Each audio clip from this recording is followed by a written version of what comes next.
Okay, we're live. Episode 006, Strength Evolution. I'm pretty excited. We have a pretty cool guest with us today, known as Strong Camps, Human Strong, Mr. Miyagi. There's so many different names. We actually don't really know his real name. We think his real name is DJ, but we're still unsure of that. But we got DJ Murakami. Did I say that right? That was pronounced really well. All right. We got DJ Murakami. He's actually, I'm excited to have him here because I've been friends with him for a very long time. I've known him since Gold's Gym days. So that was 2012, 2011, 2012. Yeah, before that. So known him for a very long time. And the reason I'm excited to have him here is I felt like he was always a few steps ahead of everybody else as far as like how his mind worked, and he challenged my bias. He challenged my way of thinking. I remember early on, as you guys have seen in other episodes, I've talked about like how I used to perceive training and programming, and he was always like, hey, you should try this, you should try this course, you should look into these guys, look into this concept. And he would do it in a way that was very controversial. I don't know if that's he would go look at his Instagram and go back and look at any of his videos, and I remember even me, I'd go, dude, you're gonna blow out your back. You're gonna blow out your knee. I was like, you probably shouldn't be doing that. So I guess an appropriate question I want to kind of open this up is, if you can, DJ, tell us a little bit about yourself. And then my question to you is the difference between training and expression of strength. We're talking about strength. You've talked about it a lot on your Instagram. Like, this is not my training, this is my training. And the lines kind of get a little blurred. So if you want to tell us a little bit about you, and that's my first question for you. Yeah, I mean, I'm just a personal trainer. I've been training for almost 20 years now. So I guess, Henry, when you were about 5 years old, I started training. Yeah. But yeah, so I was always drawn to, I guess, the kind of grungy garage lifting, strongman type of feats of strength, I guess you would call it. And yeah, so I like to explore and try challenges and do fun things as a test.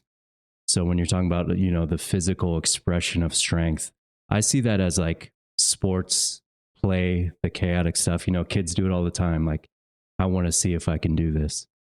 And I see training as a way to build the capacities, the fundamentals, so that you can safely afford to go explore and try things out and have fun. At the end of the day, it's like, you want to feel good, you want to be able to play, do things, and, look good, look jacked. Yeah. But that training's a safe, measurable, progressive way to do that so that you can do what you want to do at the end of the day. That's awesome. I remember you early on watching you, and I think I knew you even before you were working as a trainer. I do know you were working with like a lot of athletes. You've been working with athletes for a very long time. What has changed since then versus what has stayed the same? Because you've been doing this for a very long time. So from that time, if looking back, 2010, 2015, 2020 and present, how would you say your approach to training kids or general population in general, how has that changed? What's new and what's the same? What's different? I mean, everything is. So I went through a bunch of phases. We're talking about you as well. You're like, hey, DJ, try this out. I went to PRI with you, and then we went to FRC. So I think one of the things that remained is staying curious and constantly trying to learn and test things out. But yeah, I went through phases, tried different things. I went through a little bit of a focusing on moving the right way to focusing on moving,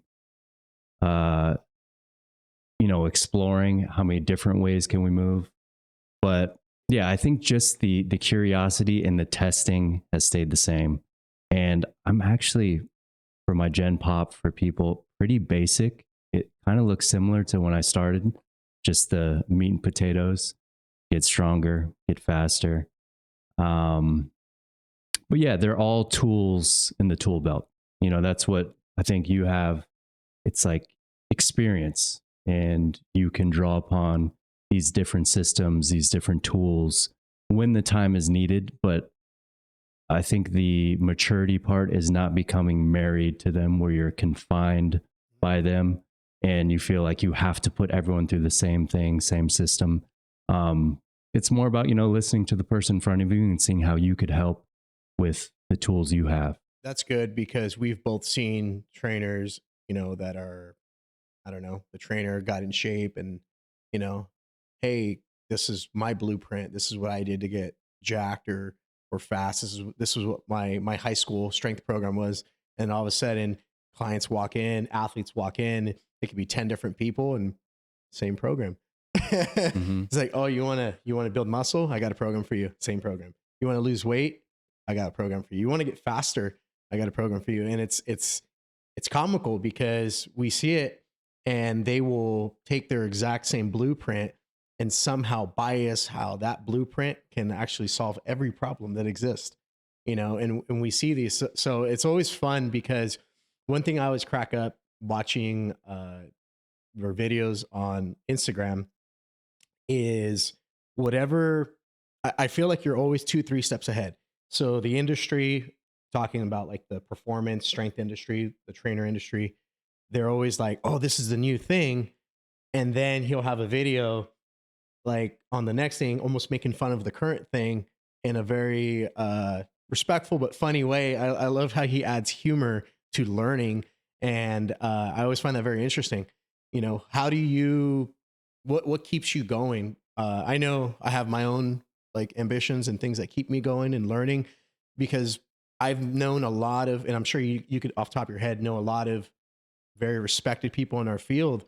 And then you're like, they sound the same as they did in 2015, 2010. They haven't evolved. They're teaching, but it's the same thing.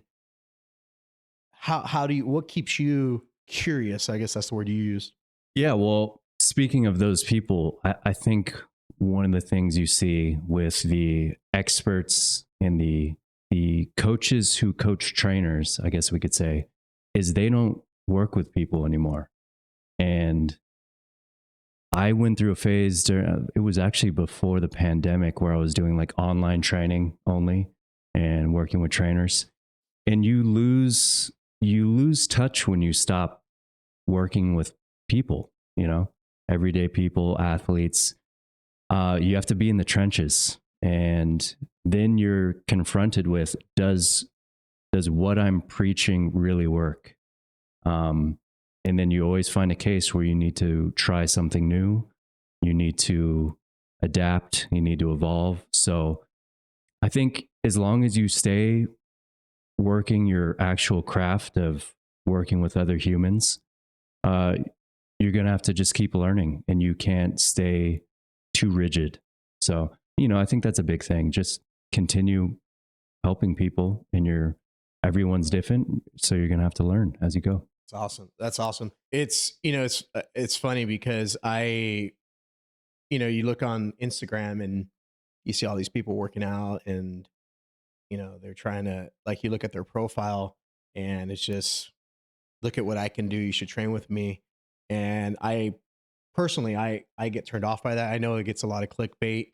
You're one of the few people that I will watch, and I'm like, because I know how your brain's working. I'm like, man, that's pretty impressive, And I think it's important, especially for parents. This Temecula Murrieta Valley is very saturated with those type of trainers that, hey, I can train your kid. I played college ball. How do you communicate to parents your philosophy? Because there's not many people I trust as far, the way I would define trust for athletics is somebody who would train my kids, and I would trust DJ to train my kids. You know, how do you communicate this message, to, a parent? They go on your Instagram, they go, is he going to be making my son pick up stones over his head? Is he going to, like, what's the message you're communicating when you do work with kids and these parents? Like, what's your message to them?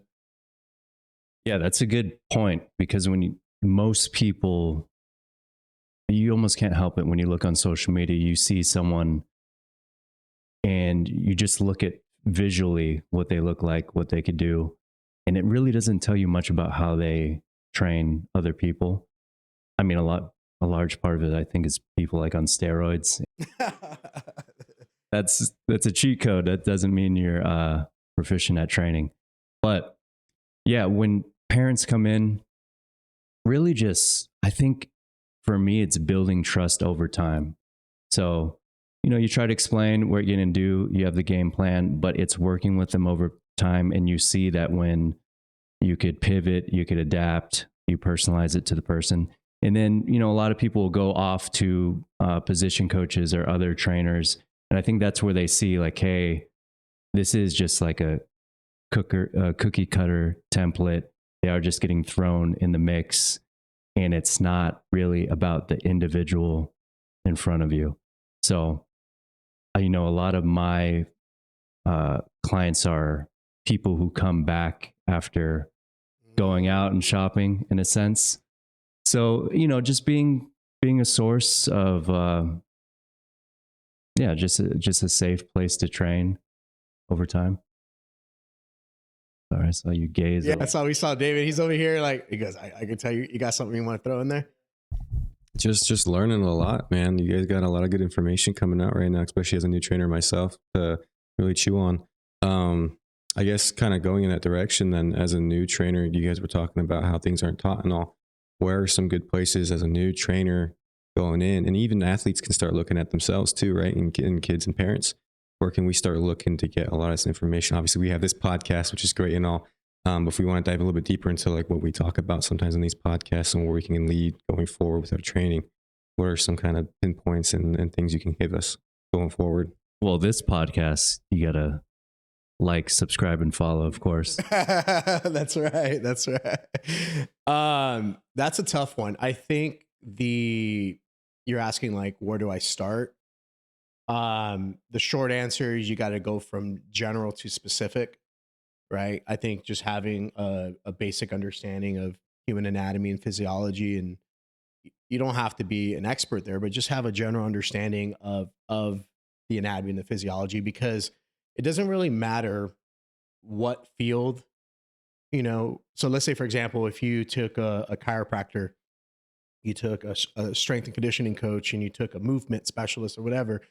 And I was like, the anatomy is still the same. Right? We're still working with the human anatomy. Like, this is how a hip works. This is the nervous system. This is like how human physiology works. So whatever our answer is, we're going to have to use real evidence, right, to back up our claims.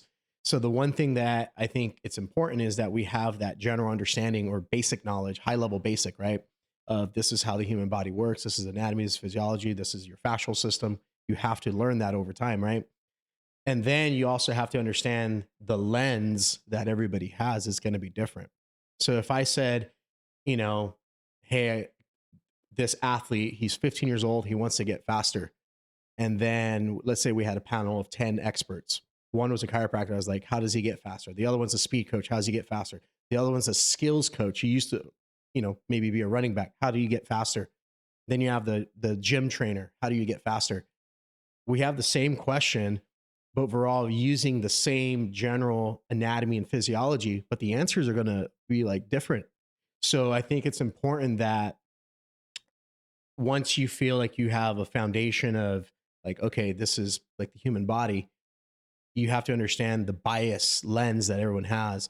And that bias is not wrong.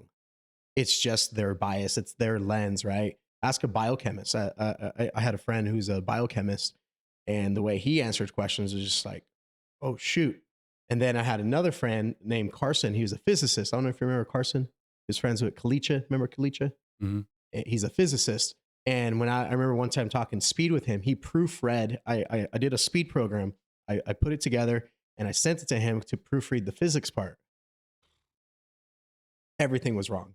Mm-hmm. He was so literal. He goes, I'll give you a funny story he told me, and I was like, oh my God. For every action, there's an opposite and equal. He goes, that's wrong. I was like, I said, no. A high school. Yeah, everybody knows this. I said, Carson, what do you mean that's wrong? I said, we all know this. He goes, no. He said, for every action, there's an opposite and equal force. And he broke down the physics of it. And then he gave me a whole lecture on how Wikipedia pretty much waters down their definitions for people who aren't as smart as him. I was like, okay. So we would have conversations about strength. He's the strongest, most jacked physics professor you've ever met in your entire life. He's a professor at UCR, or he was at the time. I don't know if he still is. And I remember just having a basic conversation. He was the most literal person I have ever met in my entire life. I remember one time talking about variability with him, like, you can't repeat the same motion twice. He goes, well, technically, it might be like 5 trillion, but eventually it can get repeated. It just maybe not in your lifetime. So he was that's an extreme example. Then I've talked to other friends, and then their opinions are different. I've talked to a good buddy of mine. I used to work with Garrett, and he has his master's in human performance. Talk to DJ, talk to anybody, and they're going to have like an answer. And I don't think their answer is wrong. You just have to understand the lens that they're viewing the question from. So in the beginning, general, and then as things go on, you have to almost be able to view things through different lenses. You don't have to be an expert, but you have to understand, like, why is this person answering the question this way? So DJ could probably relate. Like, if you ask someone a question, depending on what their background is, you kind of have an idea of how they're going to answer it. I see it as everyone has, like, in our field, a model of biomechanics they follow. And you almost have to, in order to make a decision and predict and plan what you want to do next. You want to train this. We all know what that is, but how do you achieve that? You have to apply some sort of vehicle of stimulus. And that vehicle has to come from a model of how you see the body and how it works. So yeah, you could see everyone's model, what they subscribe to. But I think there's something, and yeah, as you go on growing and being able to switch from model to model, because no model is true. They're just useful to use, right? So the question was, for a new trainer, what resources to get information? For me, I always recommend working with a mentor or a coach. That's like better than taking a certification or reading a book or even asking a coach to do a lecture or workshop, because intellectually or theoretically, they can give you something. But when you work with one personally, over time, you get to see, okay, now I'm actually living and getting feedback in the system. So that's how I like to learn. I know Henry's always working with coaches. I still work with coaches. Like, that's where I like to grow from. Another thing you asked about the perspective from a trainer. I think this is also important for parents. I think parents are very guilty. Parents that, your kids are playing sports, we let the eye candy like get us. Like, oh, look at he could demonstrate that he could jump up. You see, like, back then there was like who could jump the highest, and they would stack up plates and boxes, and they'd be like, man, this guy can make my kid jump high. I had a basketball player I used to work with, and he was working with some skills trainer, because his Instagram, he goes, he's going to help me dunk. And I was like, his vertical never increased. But if you go and hit the guy he was working with, his Instagram, I won't say who it is because I don't like to talk bad on anybody, but this guy could hop out the gym, and he would stack up like the boxes, and he would add plates, and this guy had crazy vertical. 3 months later, tested his vertex, the vertex where you test your vertical, no improvement in vertical. And I'm just like, so then I I worked with him within, first few weeks, 3-4 inches on his vertical. Mm-hmm. And obviously I can't jump like this guy. This guy, I would never in a million years try to jump with that guy. He's just built different. But I understood, like, okay, how do we build up vertical? How do we, do these things? So I think his dad at the time got caught up in the hype, right? And you mentioned that sometimes people will shop and explore and then they'll come back around. This was that guy for me. He left. He goes, yeah. He goes, I'm 5'7". His kid's a basketball player. It's not I don't. There's not a lot of eye candy here for basketball. There's not a lot of eye candy. It's funny that you actually brought up that, because that was literally where I was going to go into it was the parent side now, because now we have trainers where they can go. You said mentors, you gave a couple of great advice, but on the parent side, so we have the eye candy, but how can we confirm the eye candy is actually something we can use? Because we can go on social media, like me and you can go on social media. We can be really great trainers. And let's say we do build up the eye candy that people want, and we can still be great trainers, but we don't always have great trainers with great eye candy. Sometimes we have great eye candy, but they don't always pertain, like we were talking about earlier, towards their individual client, to pertain towards their goals. How, as a parent now and as an athlete, when you go in to meet a trainer, you're trying to figure out who you want to go with, what's the advice you can give them on what to start looking for within the trainer to know whether or not they might be something they can actually go forward with? Interview. You have to ask a lot of questions. So I know me, when I talk to, because my kids play, they do everything, and I always talk to them. I want to figure out. It doesn't take a long time to figure out what type of lens someone has. If it's like, oh, this is what I did, I want to hear about. For me, if I'm a parent, which I am, and so are you, I want to know about the development. How are they going to help my kid develop? So I think just asking more questions, and don't just take it as Bible. You ask questions, you're going to get some good answers. You ask questions, the good answers you might not like. The good answer might be like, oh, I know who not to train with, and then run the opposite way. Or maybe you're like, wow, this is a really good thing for my kid. So I think a lot of it, at least for me, I like to ask a lot of questions, and you'll get a lot of good answers. You'll get the answers that you're looking for. But I think not just getting caught up in the hype, because like for me personally, even when people come to me, everybody I get is referral based. So I always tell them about my background. I always spend, 5-10 minutes going over my philosophy. I want them to see the lens that I have. And I say, okay, I want to show you how I view performance. You want to play college ball? Let me give you a quick blueprint, but understand that I don't have enough time to break it all down, but I'm going to give you a bird's eye view of my lens. And I try to always do that, because right away they're going to be like, this is the right guy, or they're going to be like, no, this is not a good fit. Yeah, I would say if you're interviewing is great, because when you interview a potential coach, I think one thing to look for is, are they assessing the kids? Do they have measurable goals that they could show you? And are they finding solutions to, achieve the goals, or improve issues and problems that are coming up? Because like we said, that's a way to filter out the cookie cutter, programs putting. If you have a kid and like, okay, this is something the kid needs, first of all, they have to listen. A coach who could listen, learn about the kid, ask questions about what you want as a parent, and then they have a plan or want to move toward improving those things. And then when they do the program, like that vertical you're talking about, well, the vertical improved, and we measured it and we tested it and we got there. So those are simple things, but yeah, that's a good way to filter out someone who's just going to throw your kid in the mix like everyone else. And then there's the most obvious one, which is probably the one that parents care about. They want to know if you have similar experience. So let's say I get a baseball player, right? I always let them know about my experience with baseball players. Like, oh, I had a kid that was similar to your kid, and this is him now.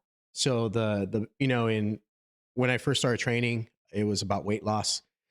I wanted to train athletes, but everybody wanted to lose weight, which is fine. And so what do they want to see? A before and after picture. They're like, okay, I have somebody who's lost 50 pounds. This is what I did. And that's very attractive. So with athletes, it's the same thing, but it's those other things like, here's the vertical. Oh, his velocity on his pitching went up.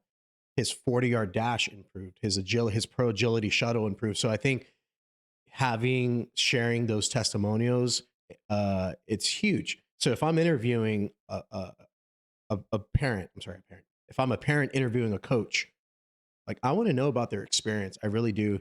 Who do you have? And one thing that you got to be real cautious of, your name, if you're a popular coach, I know a lot of like high experts that are legit, but only high level people go with them. So let's say, for example, if LeBron James is like, hey, I want to train with Coach Henry. Like people are going to be like, yeah, but that's LeBron James. Anybody he trains with, he's still LeBron James. So that's also, you got to be very careful, because I do know people that have a good name, and so they only train good athletes.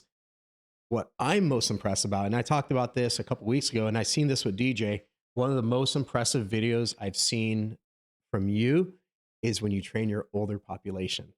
Seeing DJ pick up a stone is one thing, but seeing, an elderly person in geriatrics, like getting after it, being able to move a certain way, I'm like, oh, this guy knows what he's doing.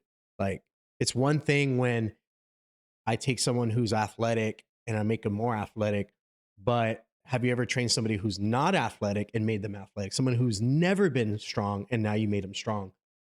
So I think the testimonials matter.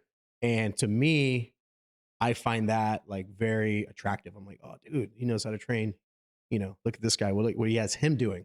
When he posts up a jacked dude picking something up, okay, it's cool. But I'm like, he's jacked.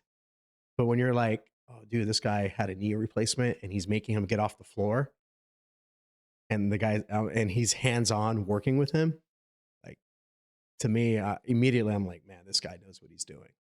Yeah, I look for the same thing as well personally. And you'll see people, especially who work with athletes, and it's like a high-end athlete where they have to try out to join the gym and the program. Yes. And a lot of like football club teams where you have to, be the top ones.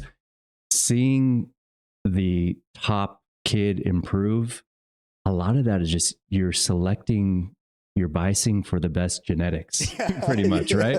So it's like they're gonna get good no matter what they do. It's impressive to see people who maybe weren't as athletic improve their athleticism, like bringing up the basement, right? Raising the ceiling. So, I see that it's not as impressive, the end product, but the progression, the improvement, which is all that matters at the end of the day.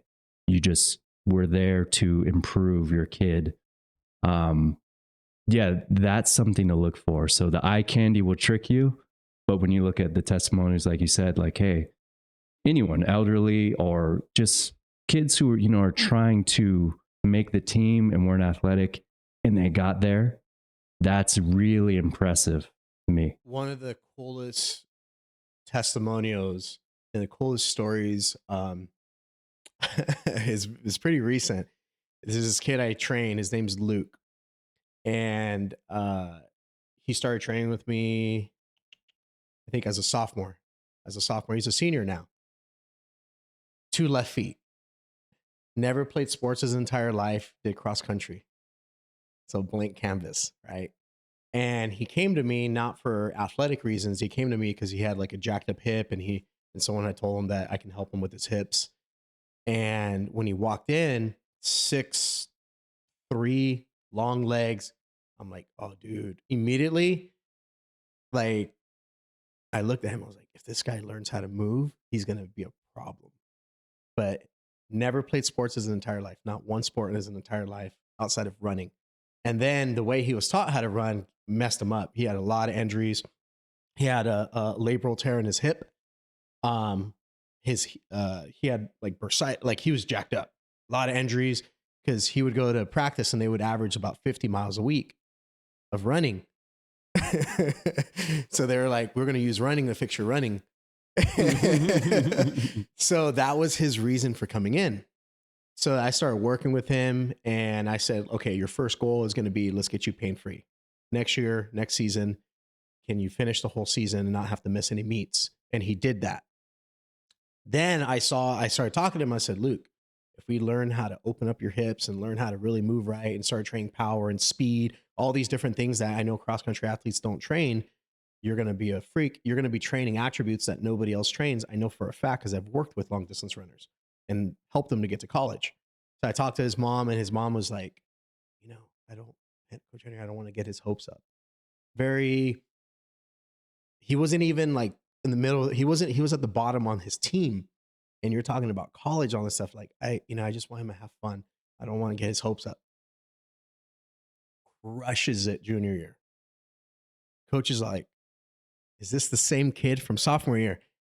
Senior year, I said, okay, now we got the belief. The mom's like, oh my God, what's going on? I said, let's get him to college. I'll help him through his recruiting process. She goes, how? And I'll never forget this because he texts me a screenshot and it was like offers. And he goes, what do I do? Because he caught him off guard. I said, respond, say thank you. Like, when can we meet? He's been blowing up my phone. This is currently right now. And he's getting offer after offer after offer after offer. And the reason I get excited by Luke and all the kids I train with him, he's still not the fastest with all the kids I train. He's actually the slowest. I'm talking about straight line speed, power. But for a cross country runner, you don't need wide receiver speed. And I find that is the most impressive because of where he started to where he's at right now. It's huge. But if you compared him to like my football players, you're like, he's not even going to get on the field. So that I've used that example, and I have a few examples like that. And I always found those athletes to be the most impressive to me. And then don't get me wrong, I have some kids that are like 14 years old, 6'5". It's like they're going to be good no matter what they do, right?